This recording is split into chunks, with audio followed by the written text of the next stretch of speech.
Thank you, everybody, for joining, and good morning. Thanks for joining today's new program for the Venezuela American Association of the United States, also known as VAUS.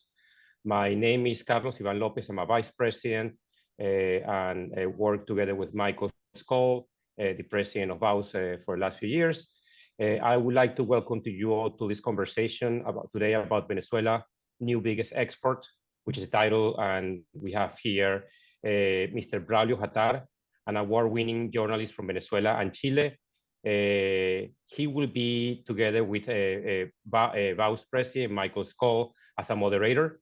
We are grateful to Braulio for taking the time today to be with us and participate in this webinar. And we're also grateful to everybody who's joining today for your support of VAUS in these difficult times for Venezuela. A reminder that VAUS began 88 years ago as a binational chamber of commerce.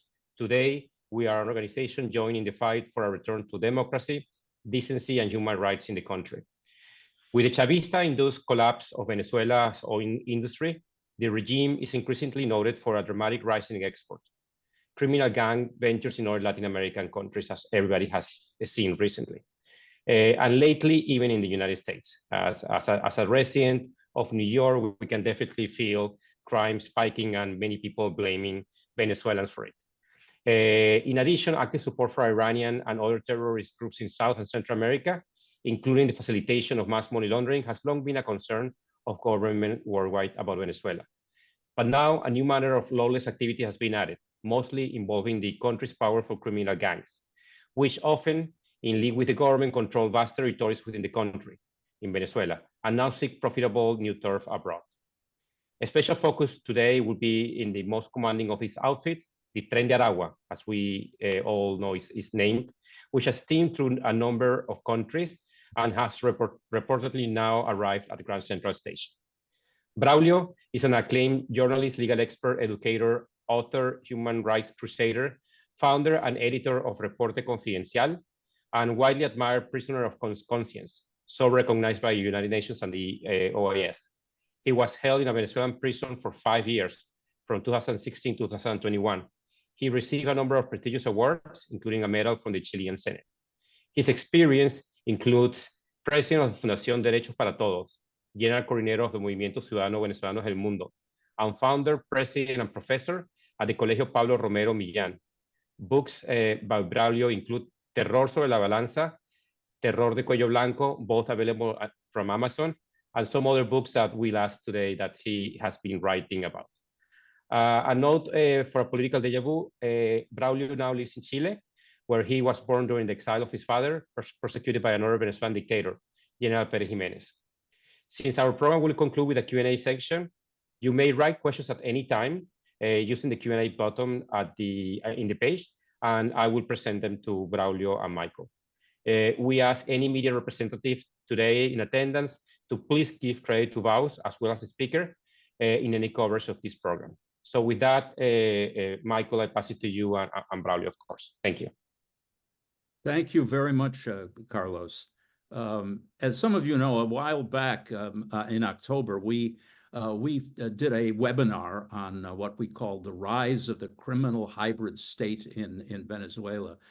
Frankly, as someone who thought I knew something about Venezuela, I was shocked, surprised at the incredible growth of these ultra-powerful criminal gangs, which dominate whole regions of the country and very often work in league with the Maduro regime. And of course, the topic of this webinar is how these organizations have expanded beyond Venezuela's borders and creating havoc wherever they take up residence.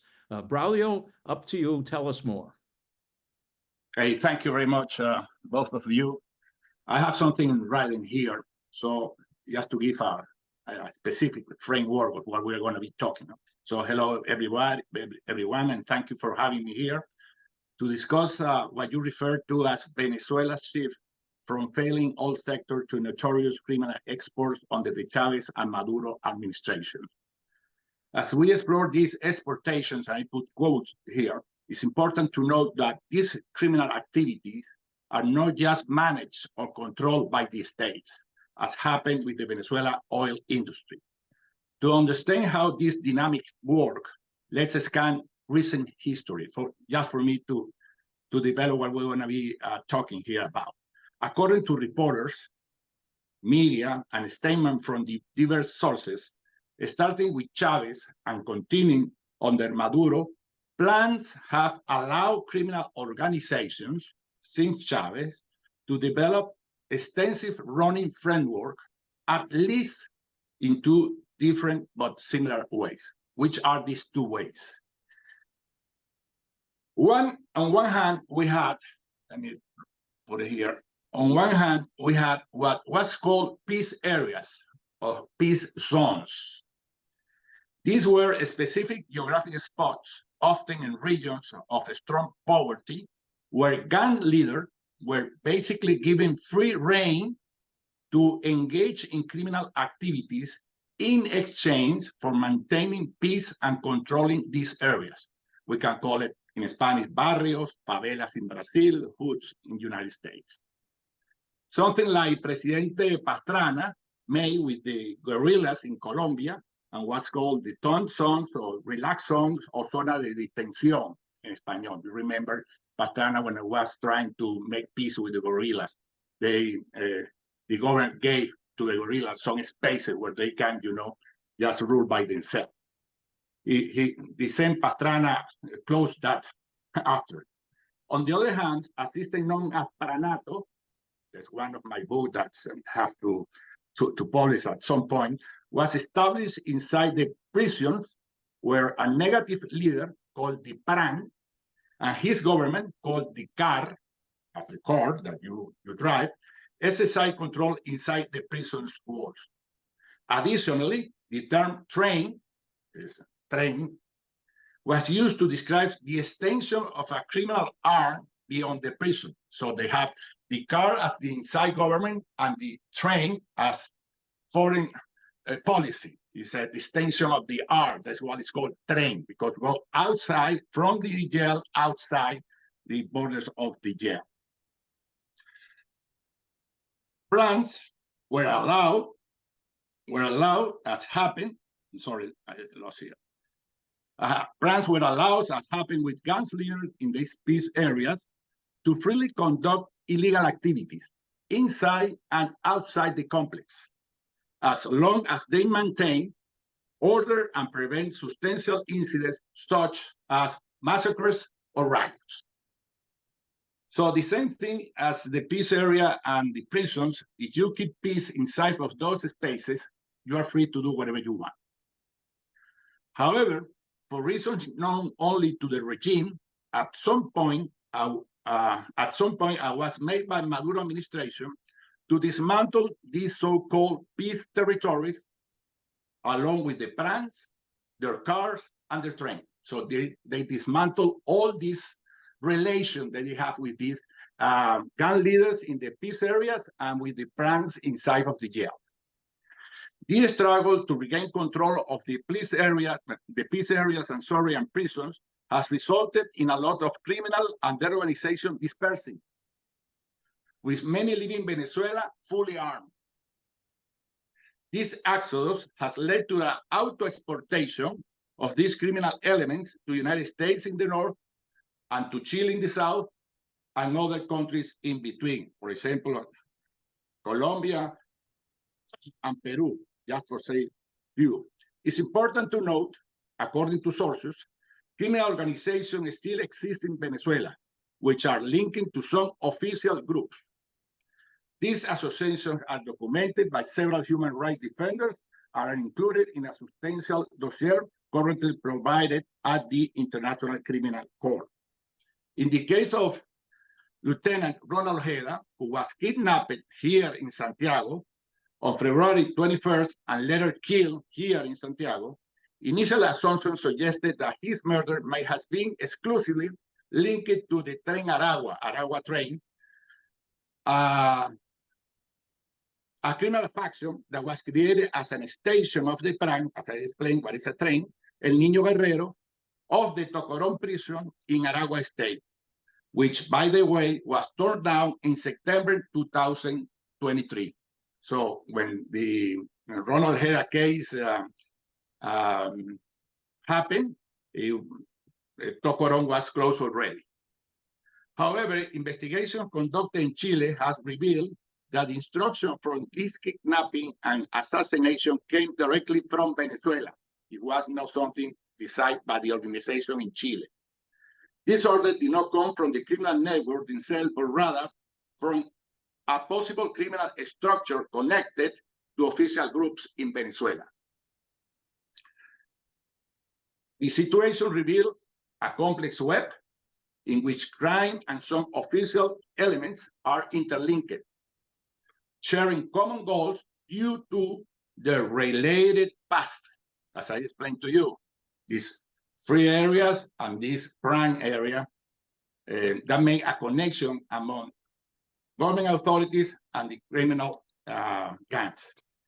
This enduring relationship can execute plans that originate within Venezuela and carry international consequences. Thank you. Ready for your questions. Okay, thank you, Braulio. The murder of Ronald Ojeda, you were there at the time in Chile. By the way, are you safe from Maduro while you're in Chile? Well, that's one of the messages that I understand that they are trying to send. That we don't know who placed the order, but as the district attorney in Chile said, it's an order from Venezuela. He hasn't, said who gave the order, but it's not an order in Chile. So the people that is well known here, we have here some judges from the Supreme Court in exile. We have 4 here. They asked to Carabineros to protect them, and they asked for a judge to get a protection for themselves. So this is part of what you can achieve when you do operations like Ojeda's operation. Well, is it not an example of something gone wrong on the part of the Venezuelan regime?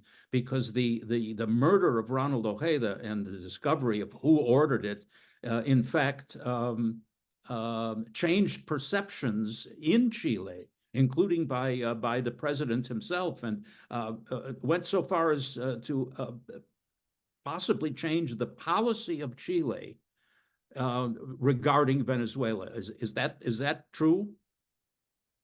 Well, it was important at some moment, because in Chile, almost every 3 days, there is a news that comes out with Tren de Aragua inside of the news in some way. For example, a carabinero was killed 2 weeks ago, and there is a new revelation about that one of the persons that was related to that crime is a member of the Tren Aragua, and inside of his phone that they got him and got his phone is this person wearing a uniform from the Chilean police, the investigation police. And when you, as you remember it, somebody here doesn't remember or has no information about that, the plan to get Ojeda was through 4 people who were wearing PDI uniform, Policía de Investigación Chile, Investigation Police Chile. And so they're trying to find out is this person that killed a carabinero here in Chile as well, was related or is related to the Ojeda kidnap and after assassination. So it's so complicated as that. So it's something, it's always moving. This is always a development of facts in relation to Tren Aragua, Chile, Venezuela. Okay, let me quote from Wikipedia, believe it or not, about the Tren de Aragua, just to broaden the focus a bit. Here's what Wikipedia says. Tren de Aragua is the first Venezuelan criminal organization to expand internationally. It has a presence in Colombia, Brazil, Peru, Ecuador, Bolivia, Panama, Costa Rica, and Chile. It holds a particularly dominant role in human trafficking and human smuggling in Latin America. The organization engages in a variety of criminal activities such as arms trafficking, bribery, drug trafficking, illegal mining, kidnappings for ransom, and money laundering. Any comment on that? Yes. What happened, as I explained in my initial statement, you have to understand that this starts, in my mind, with this relation with these groups. You know, you have leaders gang in these peace zone areas, and then you have these gangs inside the prisons. If you go back to those moments, you will be surprised to see that the gangs leaders and the plants and the car inside of the jail, they has military arms. They don't have just, a 58 revolver or something like that. No, very powerful arms. And that gives you an idea through corruption or because there was some kind of connection, in some way there were some kind of mercenarios that has this, in a way, this protection wall around the official government. So they, in my mind, they create this wall in order to protect the government, as unbelievable as you can think. But I, as a reporter, as a guy who knows some things that are in some way secrets, I can tell you that that was the situation at that moment. So they have this relation with these gang leaders in order, as I said at the beginning, to have peace in these barrios. So you keep the peace in the barrios, and you have the connection with us, and you do whatever you want to do, and the same thing with the plants. The plants, when this negative leader inside of the jail, when they understand that was not good enough money, just charging prisoners, they used to charge around $10 per month, as it was a rent. They control inside trafficking drugs inside of the jails. All other matters. You can have a mini restaurant, a discotheque, whatever. All those small business inside of this jail have to be authorized by the Pran and his government, the car. And they make money from that. But at some point, they understand that that was not enough money. So they create this, as I said in the explanation, the arm that's extended out of the walls, and they create the tren. And the most famous of them, as you said, is the Tren de Aragua. It's Tren de Aragua, and it was controlled, and it's controlled by a plan that was called Niño Guerrero. But how can you explain that Tren de Aragua has, expanded so much? Well, it looks difficult, but it's simple to understand, Michael, because as you said in what Wikipedia has, we're talking about human trafficking. And we have 8 million Venezuela that has been, expelled of Venezuela by their own decision or because the economic or political situation is the same. And most of them, at least at the last 3-4 years, is poor people. People that have no any, way to live in Venezuela, and they are, just live in Venezuela with whatever they have. $50, $100, and a bag, even a suitcase. So they start this long journey with these guys. So the Tren de Aragua goes with them, controlling them, charging them. In many cases, and the International has a very good story about that I read, with the prostitution, because they charge the men, and if they cannot pay at some point, because it's a long journey or whatever they have at the beginning. But prostitution is the other way to resolve the problem. So when they get into Chile, or they get into Peru, or they get into Colombia, or they get into United States, they got together. So, and the prostitution, that was a way to pay the traveling tickets, is a prostitution now in Peru, now in Chile, now in Colombia, and now in the United States, and they control the prostitution in those countries as well. So it's an operation that looks difficult if you don't have the relation between human trafficking and Tren de Aragua. When you make, the connections, you understand that as human traffic goes, Tren de Aragua goes. Well, that Braulio. Yes, sorry, Mike.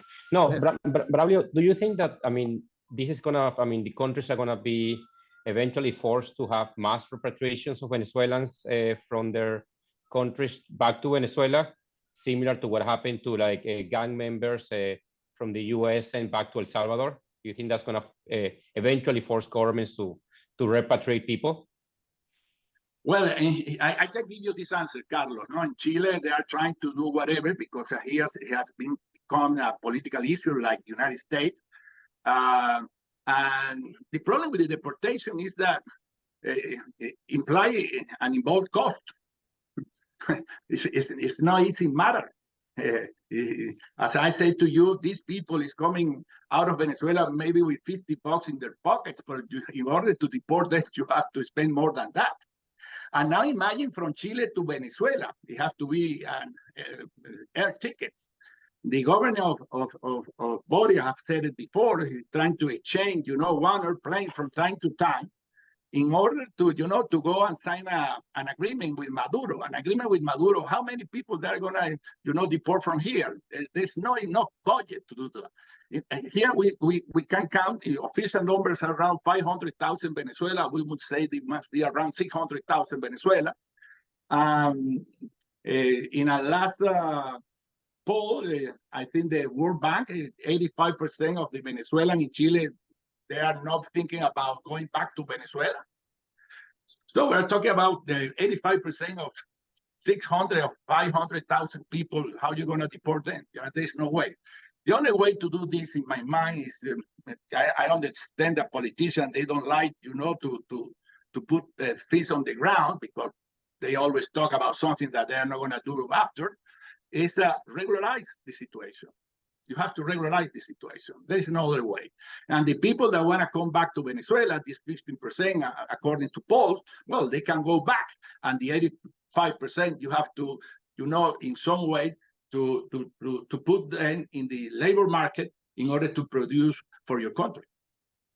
In other words, the likelihood is that the Tren de Aragua throughout Latin America and in that other Latin American country, the United States, the Tren de Aragua is becoming a permanent fixture, a permanent kind of thing. As we have said before, the Tren de Aragua has arrived at Grand Central Station. I think most people don't understand the full implications of that.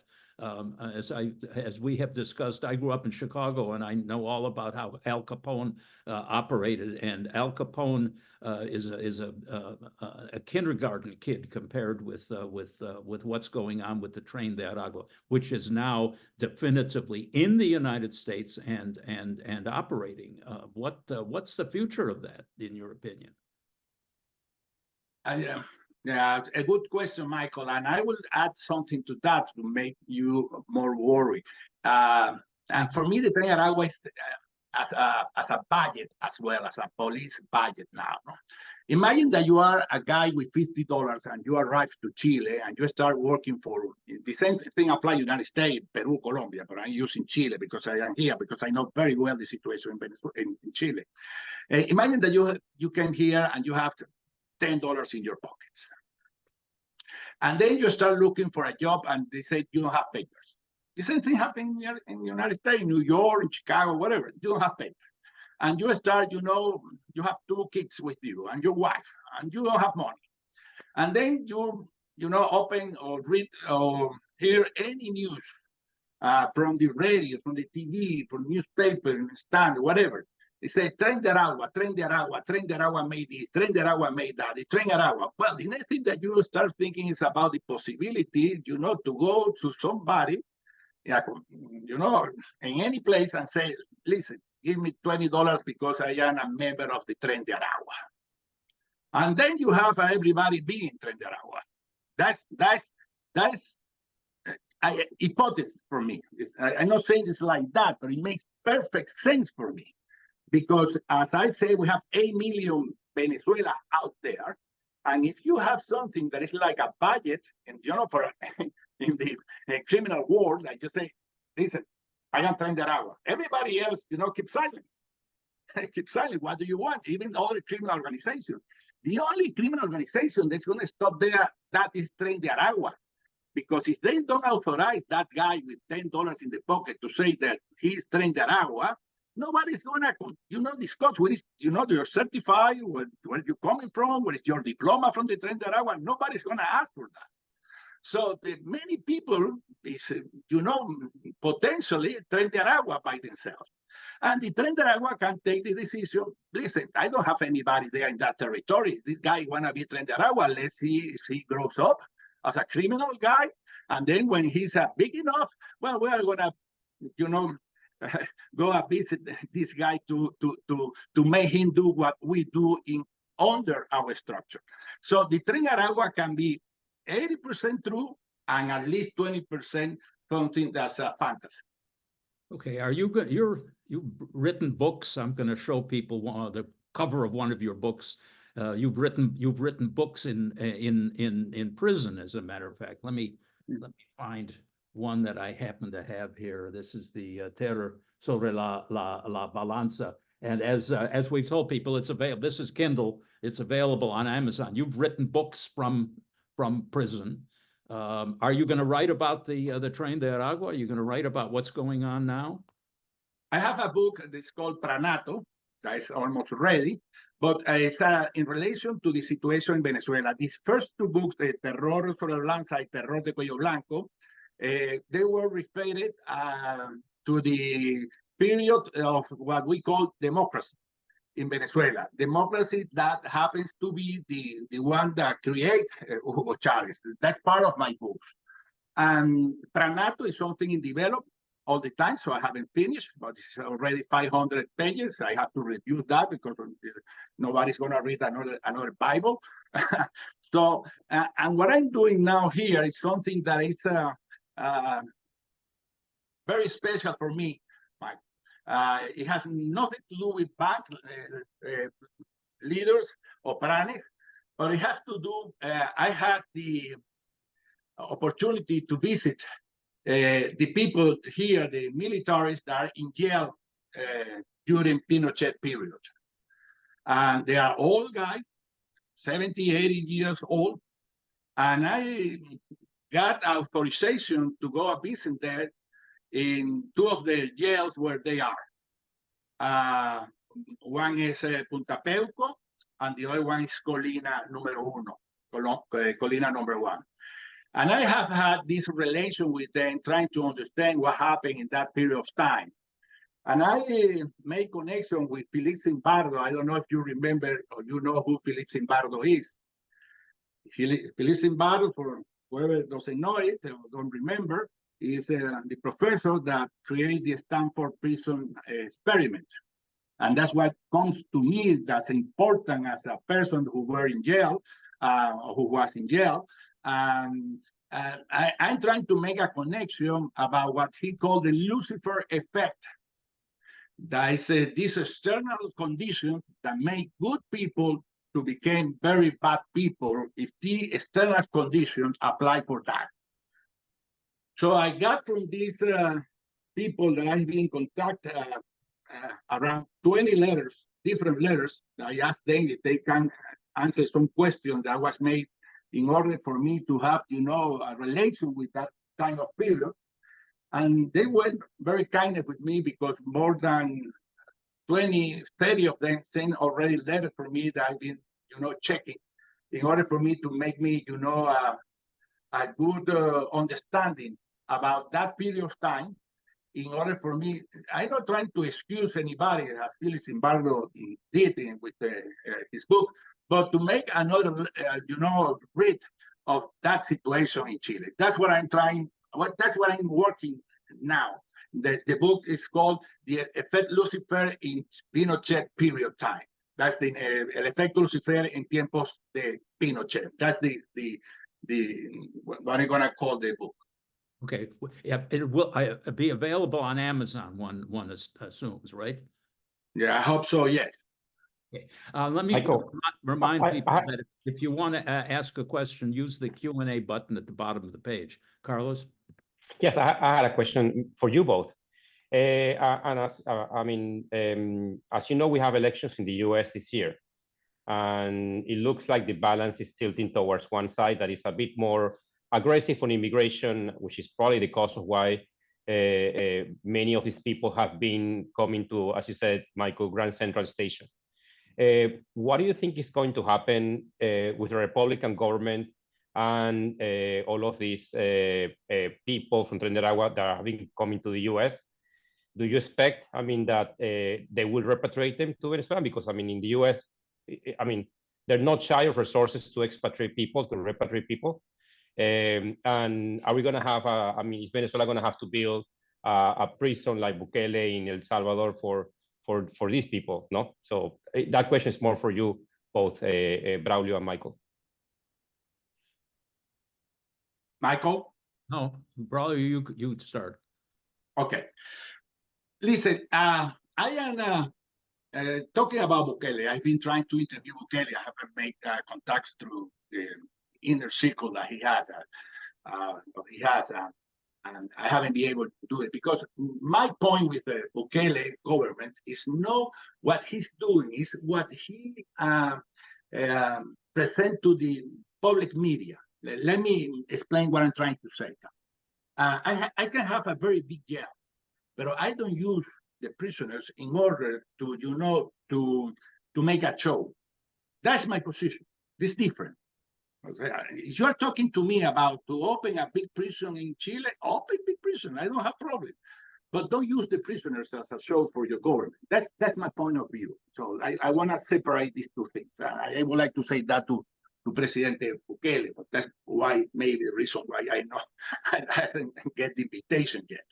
But about the deport these criminal gangs or individuals related to the crimes, I have said it here because here people said, deport the criminals, deport the criminals. Now, let me tell you something as somebody that was 5 years in my liberties, with limitation in my liberties. If you would have said to me, brother, you want to be 5 years here or you want us to deport you to Chile? What do you think that I would say? Deport me to Chile. And then I will see if I go back to Venezuela. But there is nothing worse than prison. Deportation is not the same thing to be behind bars. That's a stupid discussion. And here there's a discussion, Carlos. They say, get the criminals and deport them. Okay, deport them, and they're going to go back. Or deport them, and they're going to go to Colombia, and they're going to go, they're going to keep in criminal activities. They're not going to stop criminal activities because you deport them. Because you deport them, they're going to be in criminal activities. That's different. And so, solution is not deportation. For criminal activities, no. The solution for the criminal activities, Michael, that's why I say Michael first, because he has the Chicago experience, is what the United States made with the Chicago. Al Capone is still doing. Go get them and put them into the jail. And just for, life sentence. And that's it. That's the way. Put them behind bars. That's the only way. I thoroughly agree. The point, one of the points to emphasize is how incredibly popular Bukele is, not just in El Salvador, but in other countries. If you take a poll, polls that have been taken in neighboring and other countries in Latin America show that Bukele is more popular than the most popular person a politician in that country, and the sort of the somewhat parallel argument in the U.S. Is the failure of certain prosecutors and locations in the U.S. to put the bad guys in jail, and that may be coming around to that decision now. I think Bukele. My personal view of Bukele, I've got mixed feelings. Frankly, I approve of what I like what he's doing. I just hope that there is a eventual transition to a more stable kind of environment in El Salvador. As some Salvadoran peasant is quoted as saying, listen, I have a human right to exist. And this is in answer to the people in their comfortable offices in Washington and London and elsewhere who attack Bukele for violating the human rights of prisoners. It's a matter of crisis management, risk management. What is worse and what is better? It will be very interesting to see how many countries, including the U.S. and parts of the U.S., turn to that kind of environment, more imprisonment. Put it in another way, less human rights. We have a question here.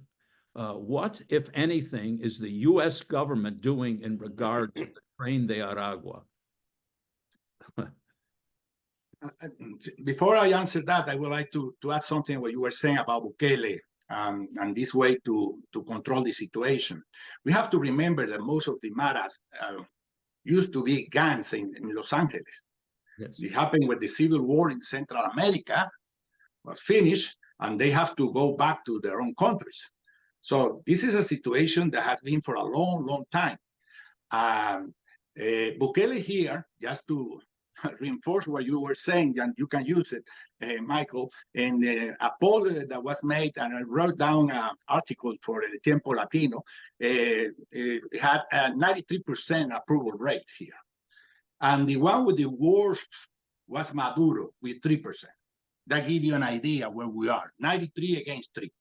I understand, and there's something that you presented, Michael. I am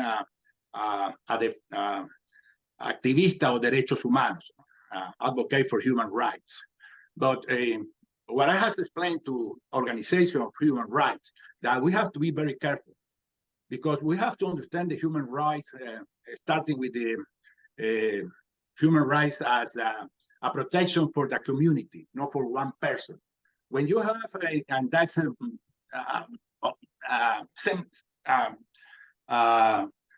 common sense thing. When you have 10,000 people in a city, and you have one person that you have to balance the human rights, of course, 10,000 is more than one people or one person. That's so. I'm in my position. I said that we have a Bukele because we have misunderstood the human rights complexity.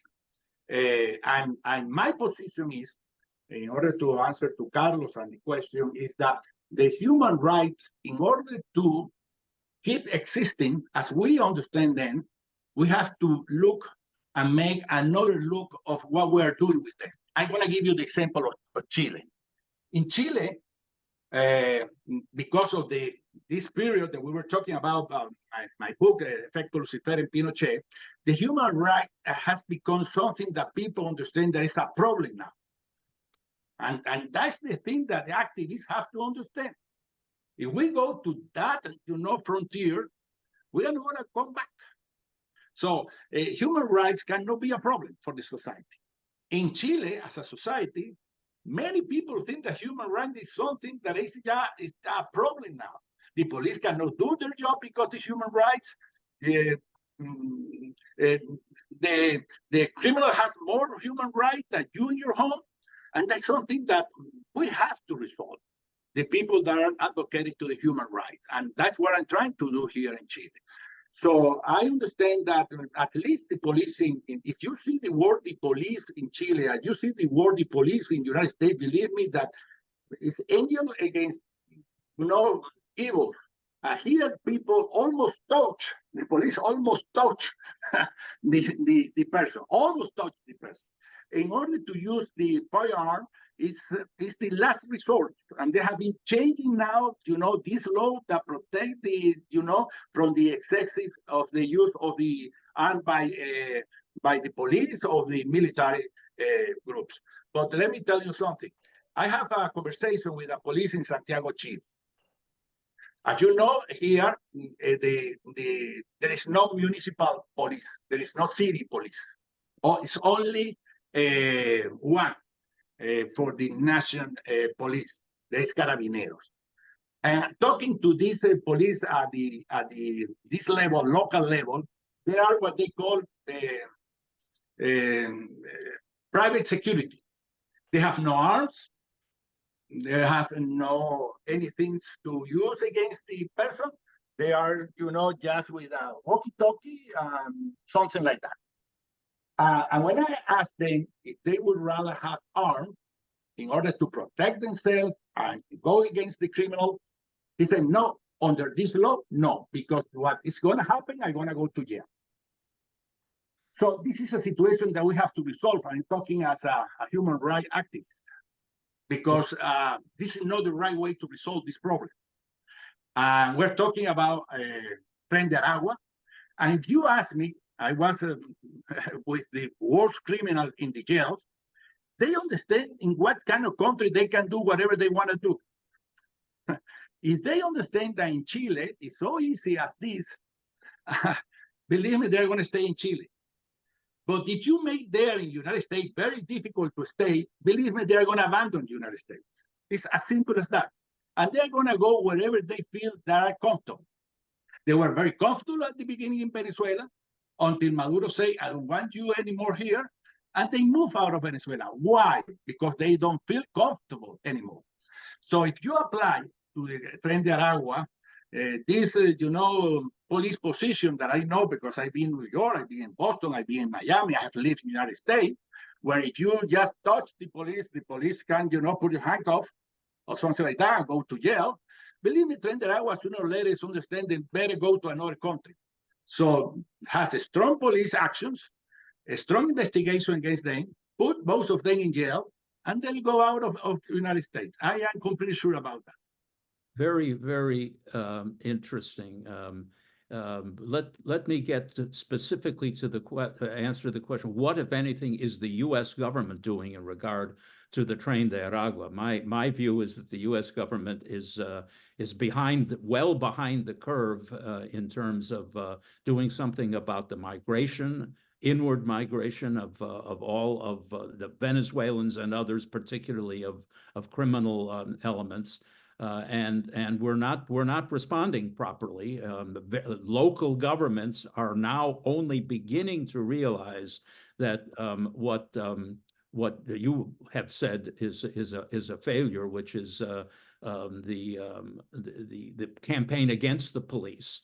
I think things are changing, but my fear is that they are changing altogether too slowly in the U.S., and that we will likely remain behind the curve until the Tren de Aragua finds itself as the only train in Grand Central Station, and the MTA and what used to be the New Haven Railroad are not there anymore, and then we'll really be in trouble. Let me go to another question from Manuel Mais. Maduro's regime has denied that in Venezuela the criminal organization called Tren de Aragua exists. The same phenomenon occurred 1980 in Cuba with the Marielitos, where Fidel freed criminals, and many of them arrived in Miami and then created their own criminal organization. Tren de Aragua is involved in many criminal enterprises in many countries with the blessing of Maduro's regime. In New York last week, the New York Police Department confiscated approximately 9,000 illegal scooters and mopeds used for criminal activities in New York City, and many of them owned by illegal Venezuelans. Tren de Aragua. Any comment? Well, as I said, Tren de Aragua goes with the human trafficking and prostitution. So they're going to go wherever they can go, you know, as far as they can make business with human trafficking and prostitution. At least you have drug dealing as well, and so on and so forth. For sure, human trafficking and prostitution. I would say that I am not so sure that this is a government police decision by Maduro. You know, to have this Tren de Aragua extension and so on. So they have that relation, as I explained at my initial words, because they have these peace areas and they have connection with these gang members, and they have this relation with the Pranato. Let me tell you something. When they tore down Tocorón, with who is the head of the Tren de Aragua, El Niño Guerrero was not there. So they haven't captured El Niño Guerrero. Some sources say that because they made known to El Niño Guerrero that the Tocorón was going to be taken. So he can just, you know, get out of there as soon as he can. So I would say that in my mind, to be honest, I have to be honest, is that this relation among them in some way has finished. There are some individual connections. You know, I could know somebody as the gang member. I could know somebody that was a prank. I know where he lived. I can use him in Chile. I can use that guy in the United States.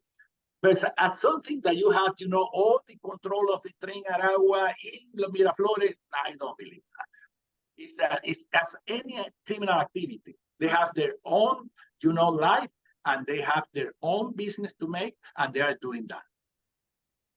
And it's a direct threat to democracy and civil life in New York, Chicago, as well as Santiago.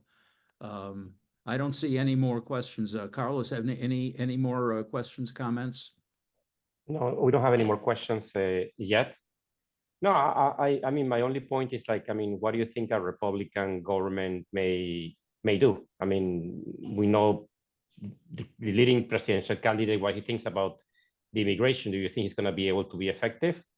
I mean, stopping immigration and maybe doing something with these gangs, or more effective than the current government of the U.S. This is not a place to be talking particularly about Trump versus Biden, only to comment that the Biden administration is moving directly back to the Trump policy with regard to migration. And in a sense, the Trump is moving in the other direction because he didn't agree to what the Congress was proposing at one point. I'm not sure what's going to happen. All I know is that there is widespread agreement, growing agreement, even in California, which is saying something that something has to be done about the negative effects of massive uncontrolled migration, including, of course, the migration of criminal elements, whether or not they are actually controlled by a foreign government like Venezuela. My comments. Let me say something, Michael and Carlos, about this immigration wave. I made a study, Carlos and Michael, for you to update it. Bukele hasn't made possible for Salvadorians to go back to El Salvador. It's incredible, Mike. But as I revised studies of immigration wave until 2022, during Bukele period, is when less Salvadorian has came back to El Salvador. Used to be 100 something. At some point came to only 900. So it's interesting, Carlos and Michael, just for you to check this, is what needs a country, because the discussion now is all these Venezuela are going to come back, as Maria Corina says. Well, polls in Chile and through the World Bank, they are not saying that. When I talked to David Smolarsky, who was to the American State Organization, Organización de Estados Americanos, OEA, I asked him about what was the potential of the Venezuelan going back. He said to me that the story that he made at that point, this kind of exodus, no more than 30% of the people come back. So there's a number, Carlos, that we have to have in mind on the United States decisions and about the Venezuelan exodus as well. My way to see this, Carlos, is that we have to create leadership in these countries because we are going to have 80%, 70% of Venezuela, and we want them to be good human beings to, develop all the potential that they have and to return to the countries that open their arms with the very good faith that they have to live in those countries. That is my position.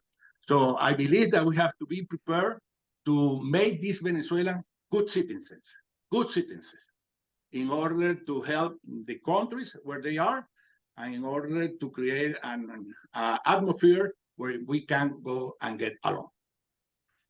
Amen. I personally agree with every last word you said. Unfortunately, because you were born in Chile, you can't run for president of the United States. Well, I can be president of Chile, and we start from there.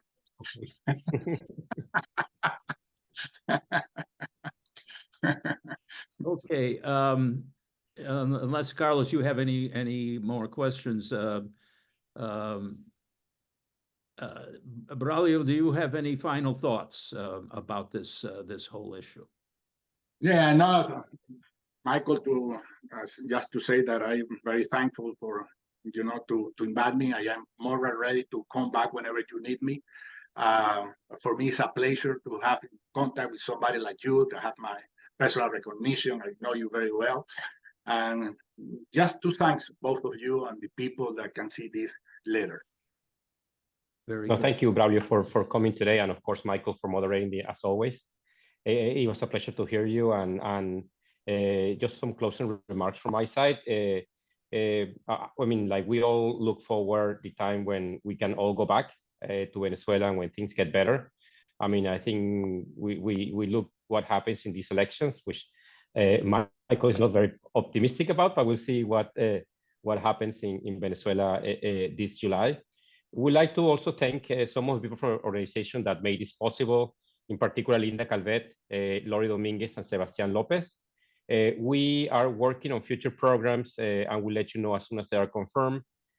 Please, if you're interested in joining the Venezuelan American Association, please do so. Please contact the team via today's invitation. Your membership will make our work possible, even if small, large. I mean, the Venezuelan Association needs to raise funds to continue working like we are today. I mean, and the staff in particular, I mean, will appreciate it. I mean, so that's it from my side. Thank you all for participating today. Thank you, Braulio and Michael, again. Thank you. Bye-bye. Thank you. Bye.